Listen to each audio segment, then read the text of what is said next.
Sa video nakuha ng mangingisdang si Romar Estrada, makikita ang kanilang lambat na nagkulay itim matapos iahon mula sa dagat.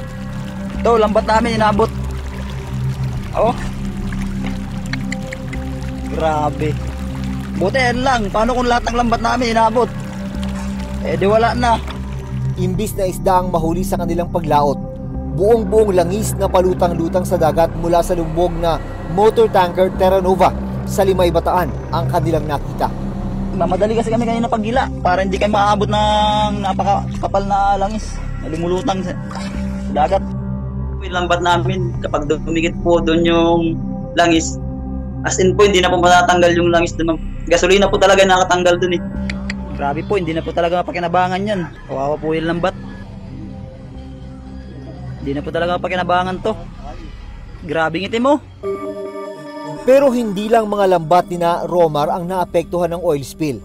Ang mas malala, ang mga huli nilang isda, halos hindi na raw maibenta. Luging-lugi po talaga. Ang gasolina mataas. Tapos yung isda po namin, ayaw na bilhin. Naipilitan kami binta sa mas murang at mababang presyo, ma'am.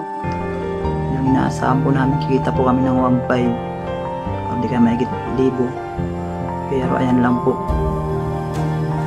450. Ang dagat, apektado. Ang pamumuhay ng tao, apektado rin po, ma'am. Mga dagat.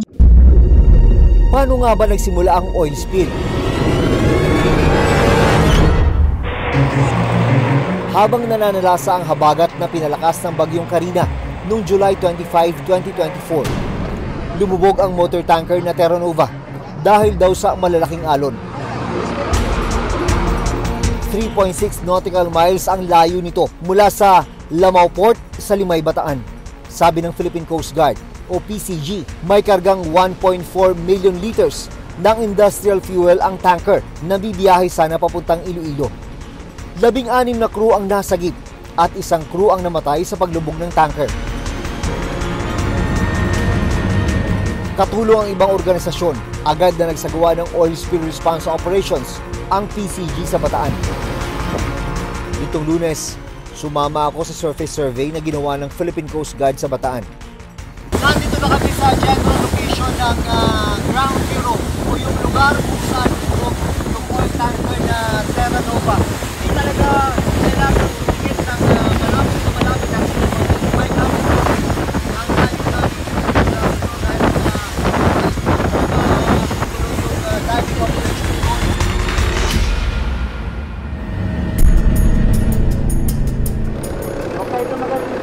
July 28, 3 araw matapos ang paglubog ng motor tanker Terra Nova, napunta ang environmental group The Greenpeace Philippines sa Hagonoy, Bulacan. Kumalat na raw kasi ang oil spill sa bahaging ito ng Bulacan. We had to rely on other sources not to understand the full extent of the oil spill. So apart from going to Limay, we also coordinated with our partner organizations na aligned din sa mga calls namin like Oceana. Based doon sa map nila, it was clear that the spill was going or headed towards that direction. Sa video na kanilang naidokumento, makikita ang langis sa karagatan, 4 na kilometro lang ang layo mula sa barangay Tibagin sa Hagonoy. Dahan-dahan nang nag-shimmer yung dagat, no?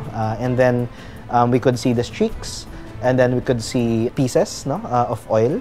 And then dumating na kami doon sa pinakamakapal na area na kulay brown na, no, yung oil. Biglang mararamdaman mo yung bigat ng hangin, biglang maaamoy mo yung lakas ng langis. And we really had to be careful kasi it was also our health that was that could be affected. Sa drone video, mas nakita ang lawak ng oil spill. We took that opportunity to document it with not only with eye-level pictures and testimonies but also drone shots para makita talaga yung full extent niya. Nitong Miyerkules, nagpunta ang Reporter's Notebook sa Hagonoy, Bulacan. Sa nauna kasing oil spill trajectory model na inilabas ng UP Marine Science Institute, tinukoy na nagkaroon ng oil slick sightings sa Hagonoy, Bulacan, tulad ng naidokumento ng Greenpeace Philippines. Ilang mangisda ang inabutan namin sa laot. Ito na yung huli ko. 3 oras na ako dito.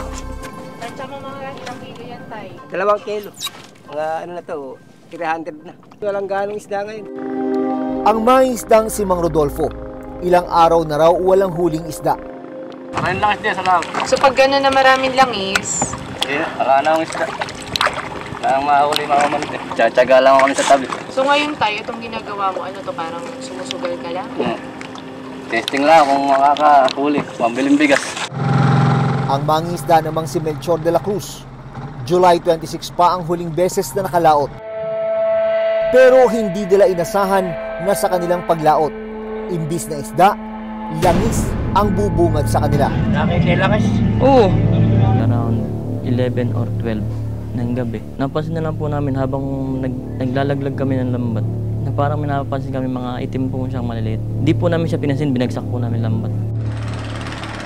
Sabi ni Melchor, nabalitaan nila ang lumubog na MTKR Terra Nova sa Bataan. Pero wala silang alam sa nangyaring oil spill.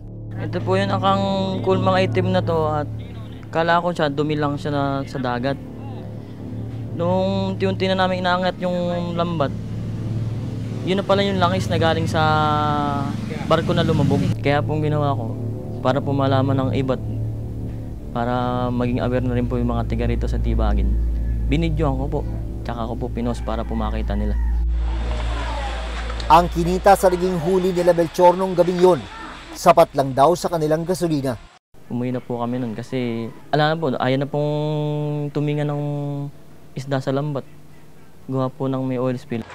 Kung hindi nangingisda, pagtutuyo ang dagdag na pinagkakitaan ng pamilya ni Melchor. Pero dahil walang huli, wala rin silang maidaing na isda. Yung mga naipon ko lang bago maglabasan, tsaka po yung mga naipon ko lang nun, yun lang po yung ginagamit namin pang gastos. Tapos po, tumutulong-tulong lang po ako sa mga nanay ko sa karinderya nila para po may makain din po kami dito. Nangangamba si Melchor at kanyang mga kasama kung paano nila iraraos ang mga susunod na araw. Hindi na po namin malaman kung paano yung gagawin namin dito sa isla. Tulad po ngayon, yung mga kasamahan ko, may diskarte po sila sa dagat kahit paano. Mula rito sa dalampasigan ng bayan ng Limay, Bataan, nasa 4 nautical miles ang layo nung pinaglubugan ng MTKR Terra Nova. Pero mag-iisang linggo na mula ng insidenteng yun, hanggang ngayon ay hindi pa rin nasisimulan ang siphoning operations para mahigop yung tinatayang nasa 1.4 million liters ng industrial fuel oil na karga ng lumubog na barko.